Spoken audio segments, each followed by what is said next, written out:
She spent 11 days doing everything they wanted and they still called her selfish for being human. 11 days. She spent 11 out of 12 days going along with everything they wanted, smiling through exhaustion, thanking them repeatedly, and swallowing every complaint she had. And the one day she sat down at a temple because her body was done, the one moment she let herself be a human being instead of a performing guest, his dad decided she was selfish. He froze her out completely. For 2 days. On a vacation she was a guest on. That is not a misunderstanding. That is a punishment. Let us go back to the beginning, because the context here is everything. This young woman has been with her boyfriend for 4 years. She has spent every weekend at his parents' house. She has shown up for holidays, for family movie nights, for workout classes with his mom. She helped care for his elderly grandfather for months. Months. Think about what that actually looks like in practice. That means she was present during something hard and unglamorous. Caring for an elderly person is not a romantic gesture.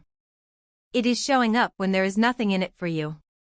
It is rearranging your schedule, your energy, your plans, so that someone else's family member does not go without support. She was not showing up for the fun dinners and the holiday photos and then disappearing when things got heavy. She stayed. She helped.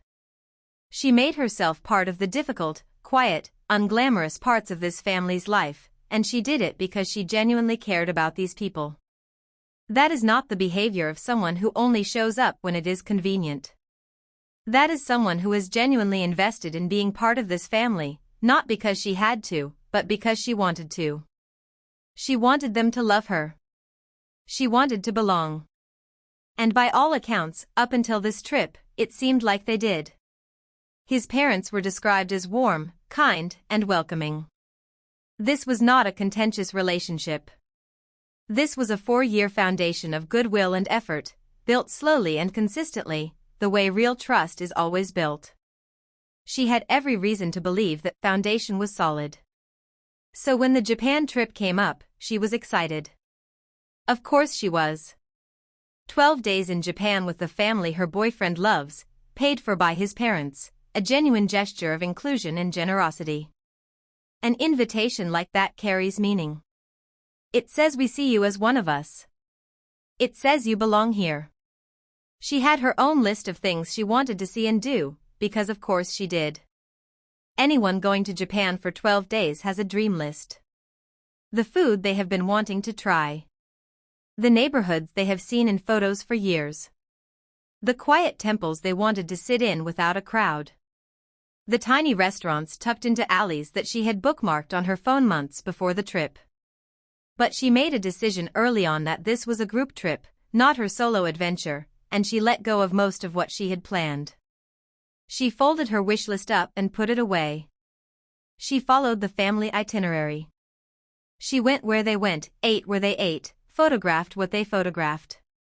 She showed up fully to someone else's version of the trip, and she did it without complaint, without passive aggression, without making anyone feel guilty for the things she quietly gave up. She absorbed the compromise and kept smiling.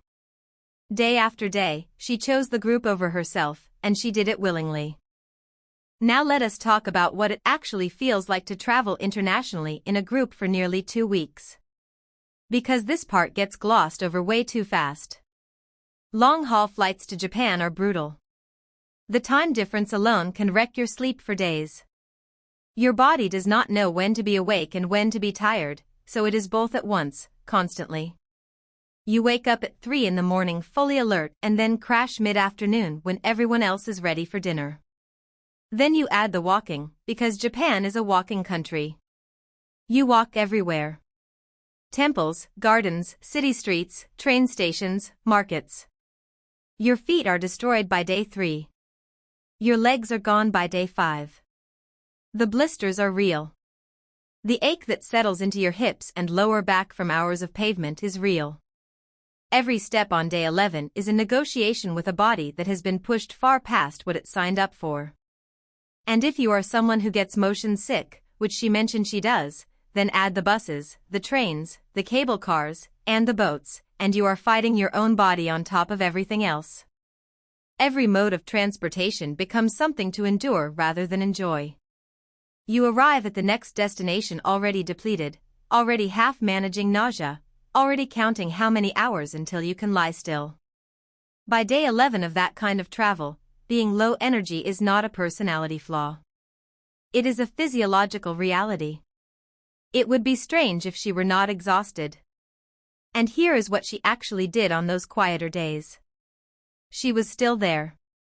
She still talked to people. She still participated. She did not lock herself in a hotel room or demand to skip activities. She managed her emotions privately, which is honestly what emotionally mature people do. She did not make her bad day everyone else's problem.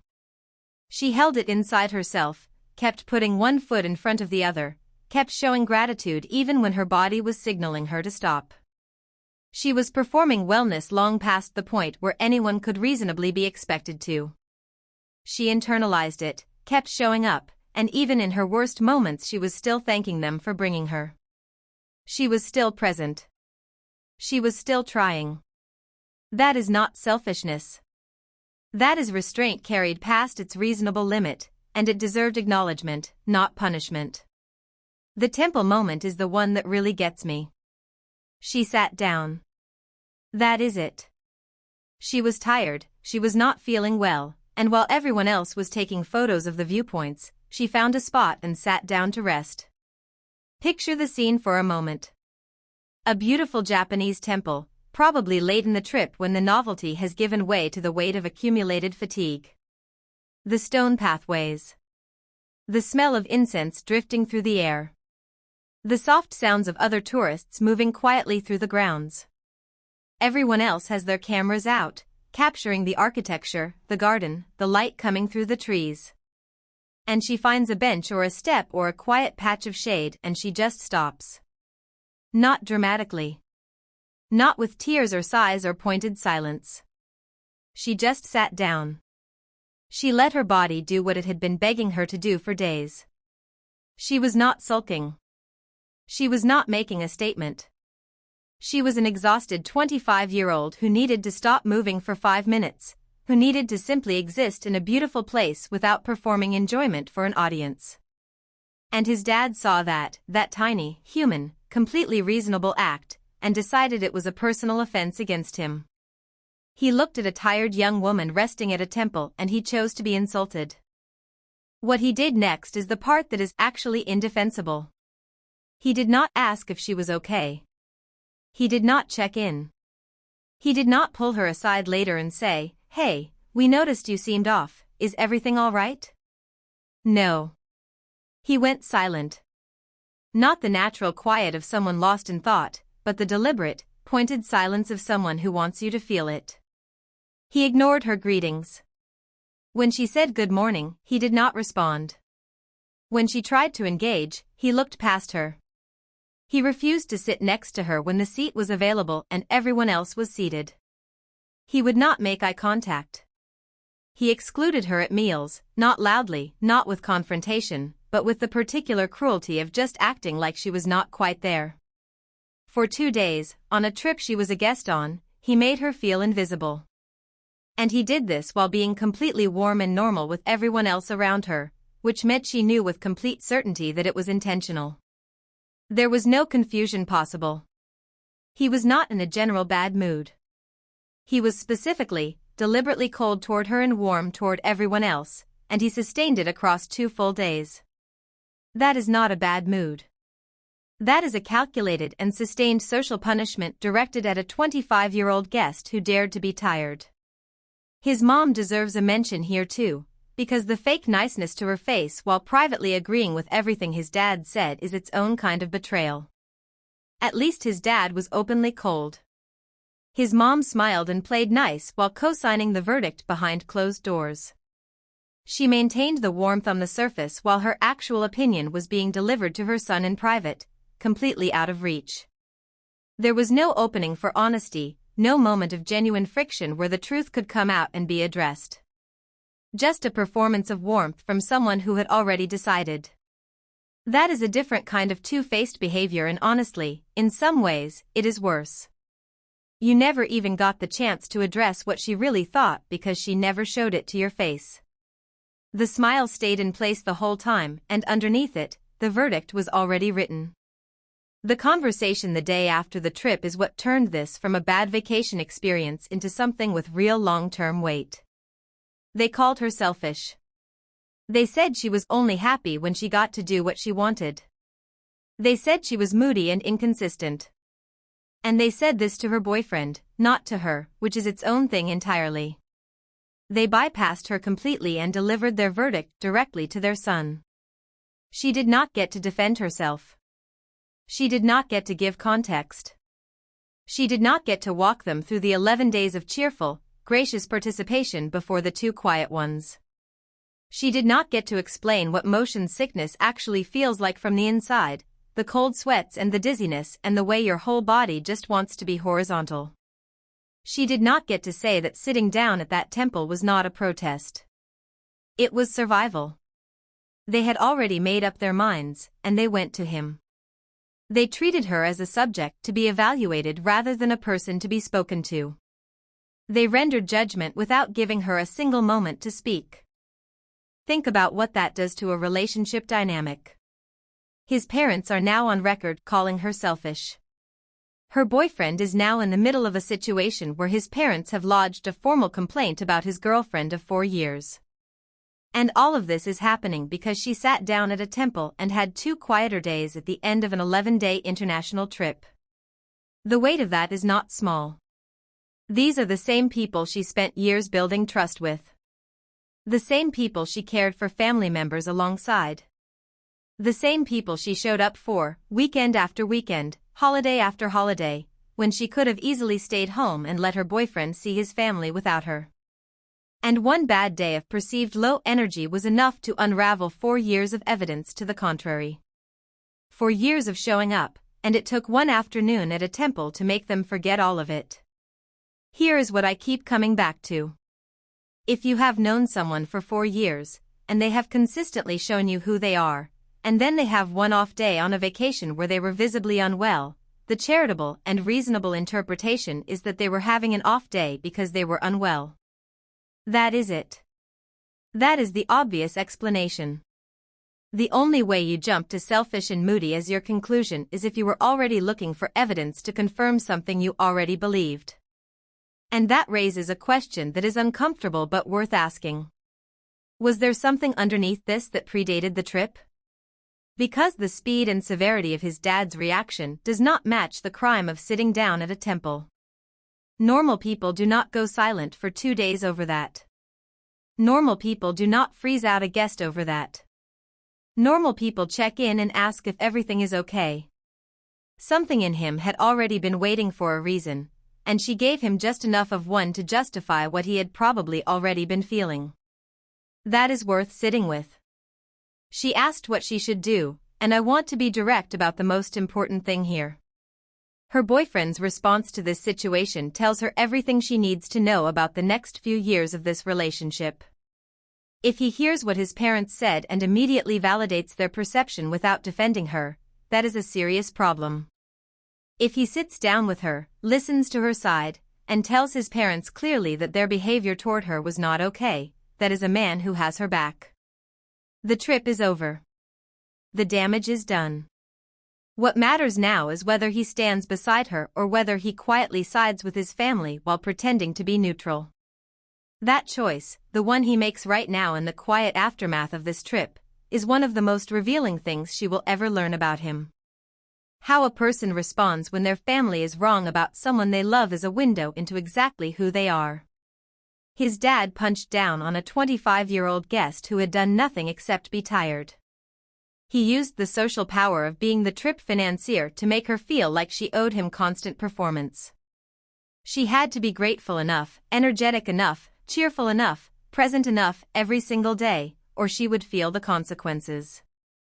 The expectation was not spoken. It never is with people like this. It just hangs in the air, invisible until you fail to meet it, and then suddenly it is the only thing in the room. And when she fell short of whatever invisible standard he had set, he made sure she felt it. That is not how you treat a member of the family. That is how you remind someone they are a visitor on borrowed time. She is not selfish. She is human. And the fact that she is questioning herself right now, asking if she was wrong for sitting down and having quiet days, is proof that she has far more self-awareness and grace than the people who judged her ever gave her credit for. He moved a new girl into our house 3 days after we broke up and she bragged about it to my face. She found out on the security camera. That is how she learned her relationship of nearly 7 years was actually over. Not from an honest conversation. Not from her boyfriend being clear with her. From watching footage of another woman being carried into her house, the house she owns, the house her name is on, the house she pays half the bills for, 3 days after the breakup she was not even sure had happened. Let that land for a second. Let us start with the breakup itself, because the way it went down is foundational to understanding everything that follows. He told her he was ending things. But then the conversation shifted, the words got softer, the edges got blurrier, and she left feeling like they were on a break. Not a clean split. Not a clear ending.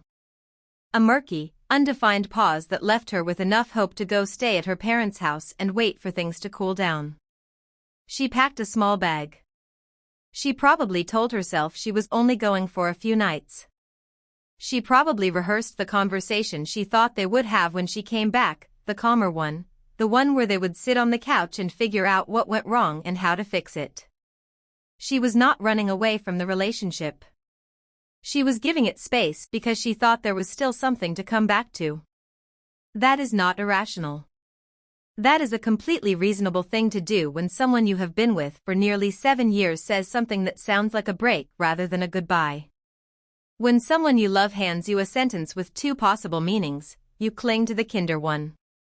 That is what love does to a person. That is what hope does to a person. And while she was at her parents' house, sleeping in her childhood bedroom, eating meals her mother cooked, trying to hold herself together long enough to think clearly, he went bowling. He saw a woman at the bar the very next day. And he asked her to move in. The day after the breakup. One day.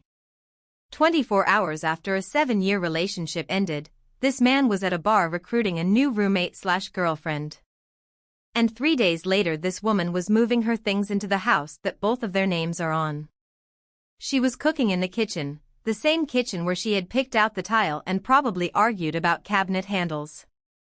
She was making herself comfortable on the couch that was bought together for a shared life.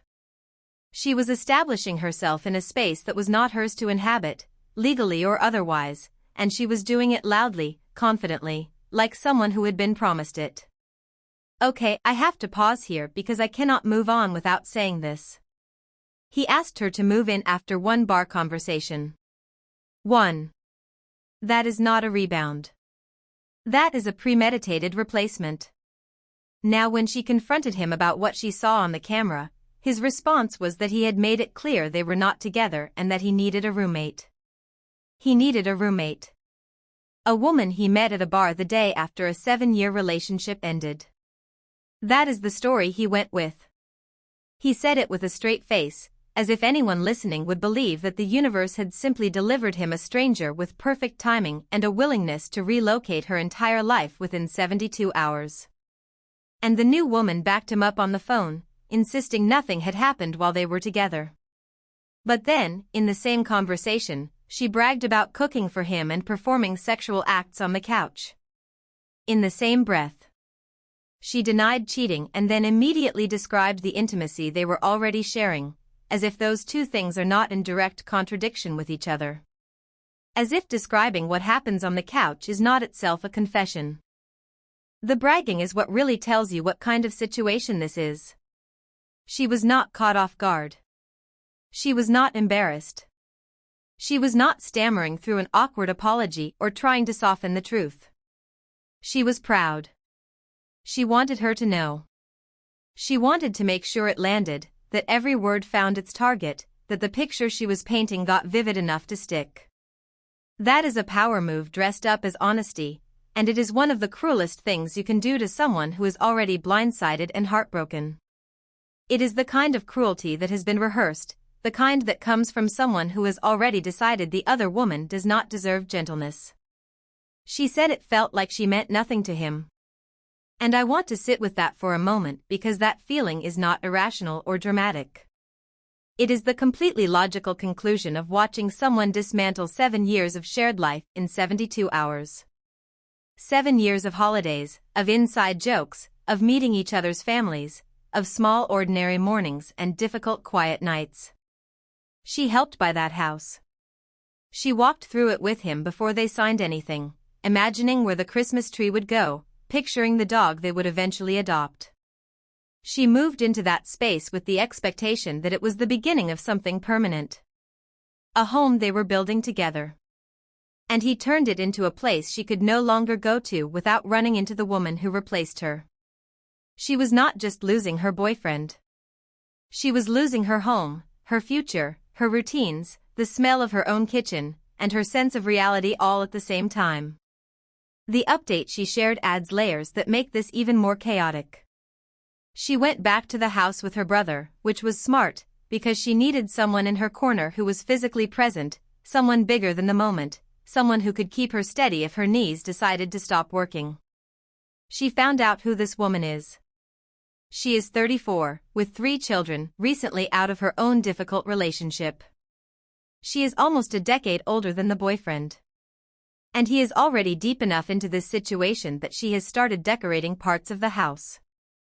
3 days in and she is hanging things on walls in a property that legally does not belong to her, putting her own frames in the spaces where other photographs used to live. That is not someone who thinks of this as temporary. That is someone who has fully moved in, emotionally and physically, and is trying to overwrite a history that has not even finished bleeding yet. His comment about her needing to bring a boy toy tells you exactly where his head is. He is not processing a breakup. He is not grieving 7 years together. He is not lying awake at night wondering what he did. He is playing games. He wants her destabilized. He wants her reactive. He wants her to do something messy and impulsive that makes him feel justified in what he did, so he can tell himself the story that she was the problem all along, that she was unstable, that she was too much. That is what spite looks like when someone knows deep down that they cannot defend their own behavior logically and need a villain to point at.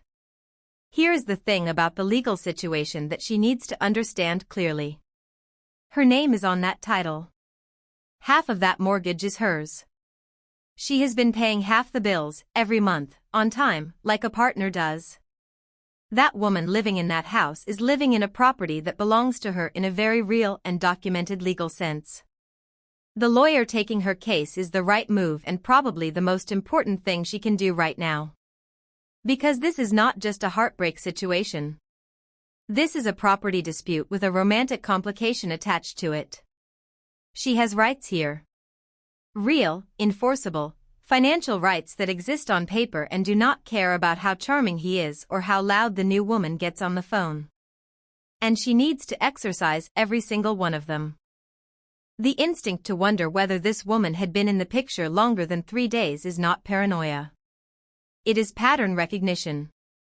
A man does not meet someone at a bar and ask them to move in within 24 hours unless there is already a level of comfort and familiarity that does not come from one conversation.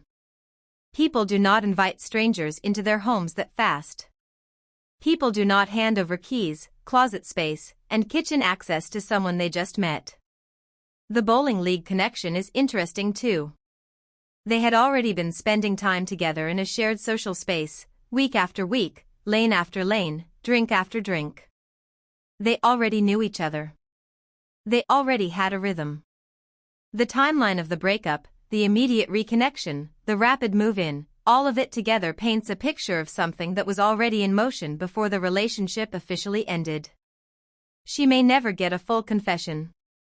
She may never get the satisfaction of hearing him say the words out loud.